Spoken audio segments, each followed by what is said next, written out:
Hi Scorpio, this is Jov. Welcome pa sa ating channel. By the way, Scorpio, this is your timeless reading. Gamitin ang reading na ito bilang gabay lamang. Kung naka-resonate kayo, comment down. Tandaan, Scorpio, ito ay channel reading. Kunin nyo lang po kung ano naka-resonate sa iyo. This is for you, Scorpio.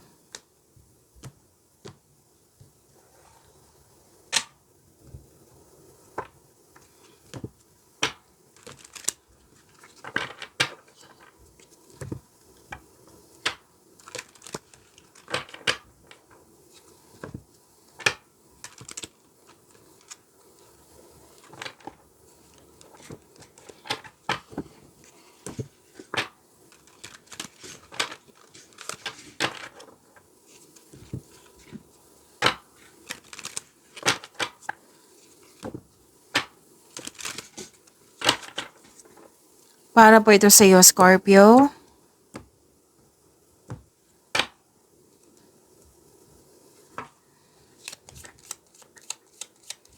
Maraming salamat po sa inyong patuloy na suporta sa mga nag-donate, sa mga hindi nag-skip ng ads.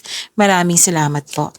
Sa mga hindi pa nag-subscribe, subscribe na po kayo at click bell notification para malaman nyo na may bago tayong video. Para sa mga gusto magpa-reading po, comment po kayo ng personal reading. Again, comment kayo ng personal reading and check my reply sa comment section.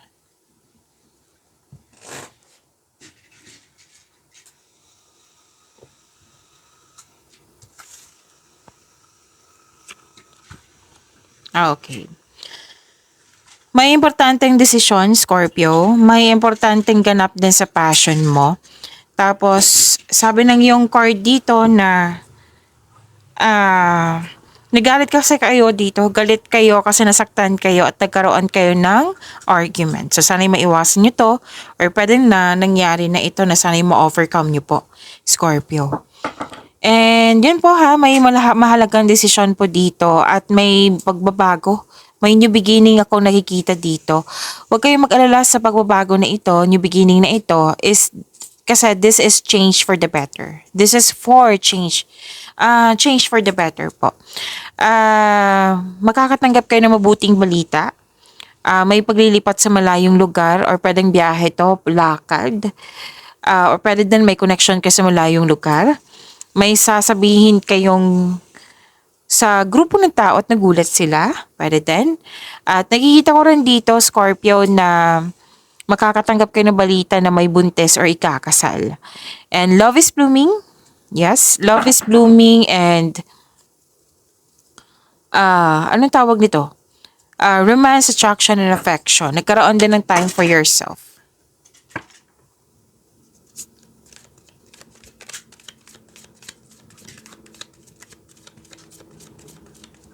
Energy po ni Scorpio.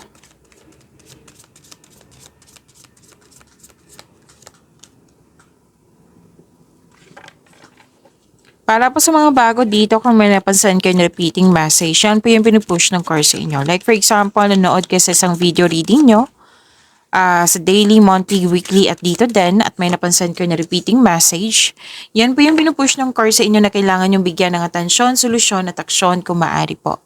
So, na yung energy ni Scorpio.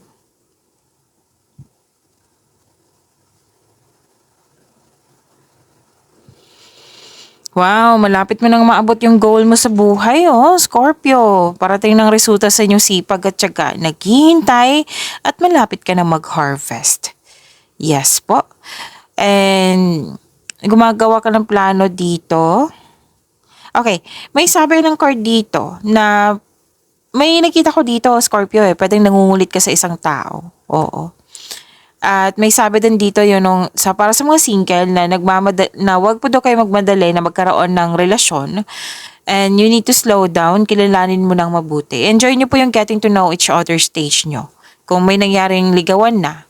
Oo. Tapos, pwede din may parating sa inyo kasi sinabi ng card nyo dito na the universe is bringing the right relationship to you sa tamang panahon. Kaya, kailangan lang magtiwala and have faith sa universe. Kailangan ng mahabang pasensya, patuloy mo lang alagaan yung sarili mo habang hinihintay mo yung bigay ng tadhana sa iyo.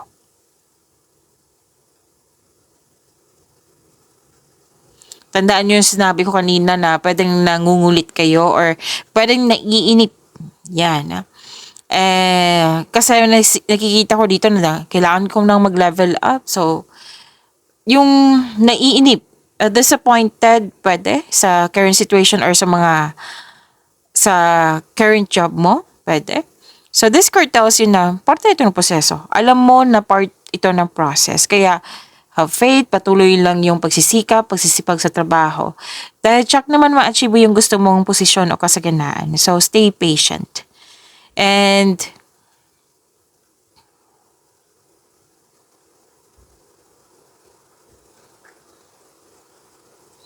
okay.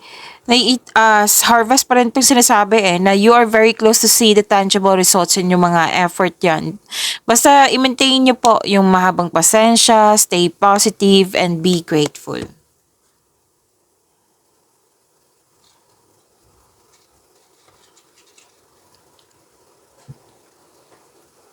Sobrang sipag mo talaga, Scorpio.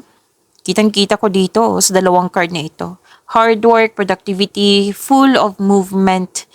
May transition din dito. Nag-clarify dito.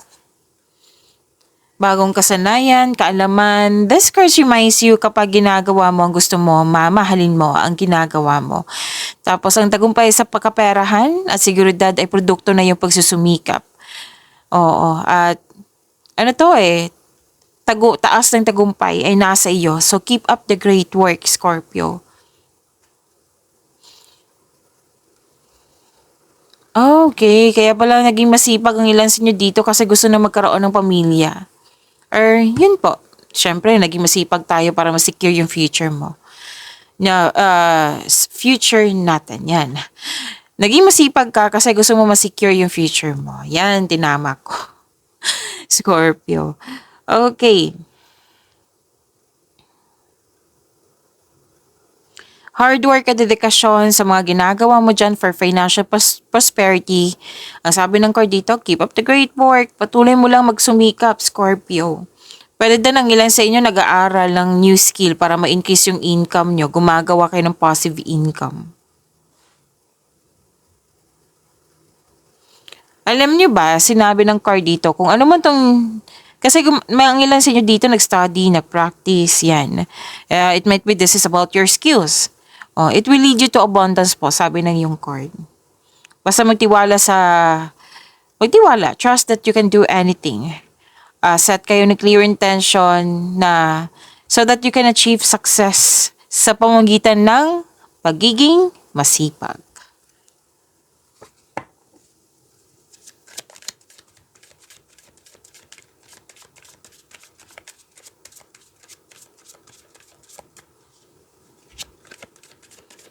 Career and money ni Scorpio.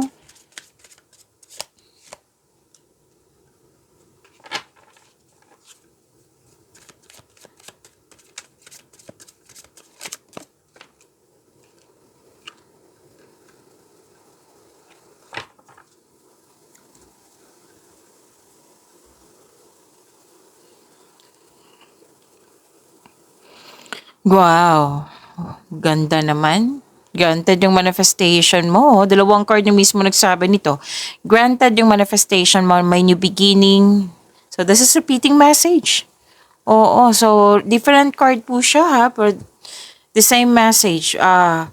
Solid beginnings. Wow, mabuting balita po Uko sa bagay na papasukan like scholarship application, job application, loan application, kahit ano man yung application na yan, natanggap ka. Excuse me, kailangan ko lang mag-burp. Tapos ang ilan sa inyo kakasimula lang sa trabaho, sa negosyo, sa project, sa mga ginagawa nyo ngayon. Ang advice ng card dito, patuloy mo lang ang pagsisikap, tutukan mo ito kasi magkakaroon po ng self and financial growth. And maging bukas kayo sa mga advice ng nakakatanda sa iyo or may well-experienced na sa buhay. Lalo na sa career and money po.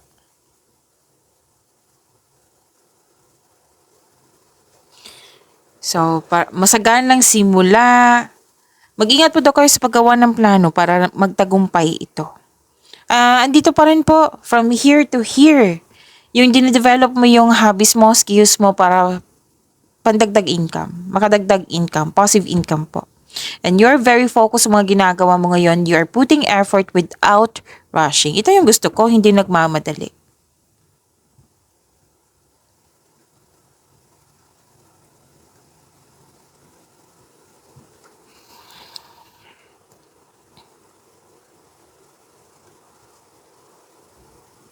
Okay, may magaganap na signing of contract. Yes, may magaganap na signing of contract.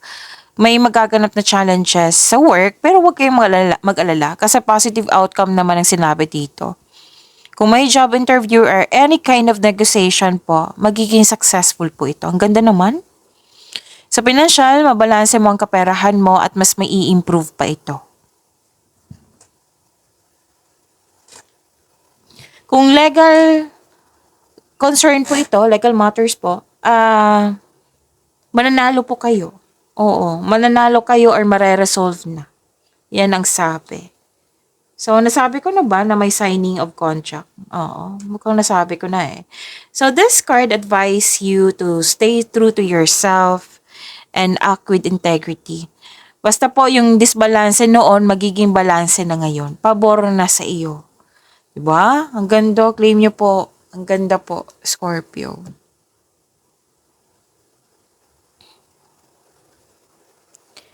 Nanindigan din kayo sa inyong desisyon. Masusunod talaga yung gusto mo. Ideas, plano ba yan, desisyon, masusunod. Nakikita ko dito. Gumagawa ka ng logical na aksyon sa iyong mga layunin sa buhay. Pwede din pagtanggap ng promotion to ha. O, eto na naman si Miss Job. Promotion na naman. Promotion. Ay, dyan na yan eh. Yan yung sinabi dito. O, kung ayaw nyo din, ibigay nyo po sa iba. Okay, promotion. Pagtanggap sa posisyon, sa pagtaas ng kita, sweldo, allowance, or pwede din na kung retired na kayo, kung wala kayong trabaho, pwedeng malapit na tao sa iyo na nagkaroon ng promotion. Kasama ka sa kanyang tagumpay. Yan.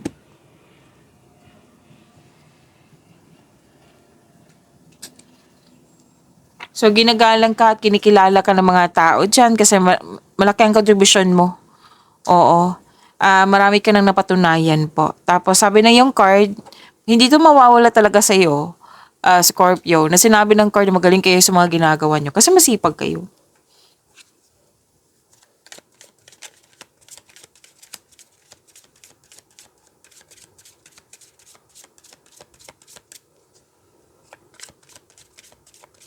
Love life, self-love, partnership, and romance ni Scorpio. By the way, Scorpio, may upload tayo kanina ha. Maaga yon, unang upload ko.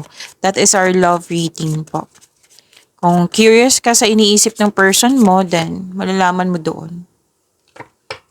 Okay? So, wag nyo lang kalimutan na mag-click yung bell notification para malaman nyo agad na may bago tayong video. Okay?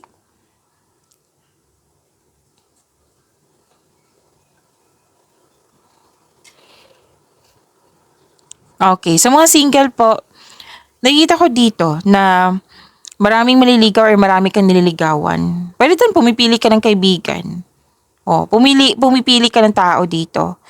Mag-ingat lang po sa sobrang pag-iisip kasi baka ang ending nito, nalilito ka na. Kasi na pumipili ka eh, kung sino yung right person, kung sino yung totoo sa'yo. Yan.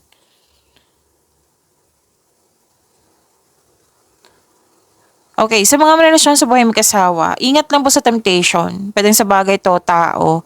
Kung tao, ingat na lang po. Mas piliin niyo po yung inner peace kaysa sa sakit ng ulo. Pwede din hindi to concern mo. Concern to ng person mo or malapit na tao sa'yo. Like for example, kaibigan mo nagkwento sa'yo na committed siya pero may temptation or may temptation siya na may nagustuhan siyang iba. O na sinabi sa iyo tapos concern ka sa kanya. Problema mo yung problema niya. Pwede din ganyan. Mag-ingat lang po. Balansehan yung emotion kung pwede po.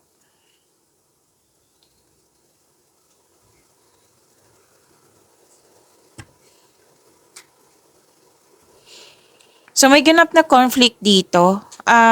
Kasi nakikita ko dito, nagsasalita siya, nagsasalita ka din. Paano kayo magkakaintindihan yan? So give and take. Give and take.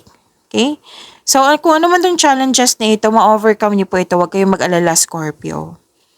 Sa mga single po, huwag ka matakot sa difficulties in love. Okay? Put a clear intention also. May ganap na pinagtanggol mo yung kaibigan mo, miyembro ng pamilya, laban sa iba. Basta huwag kayong mag-focus sa problema, ha? Oo.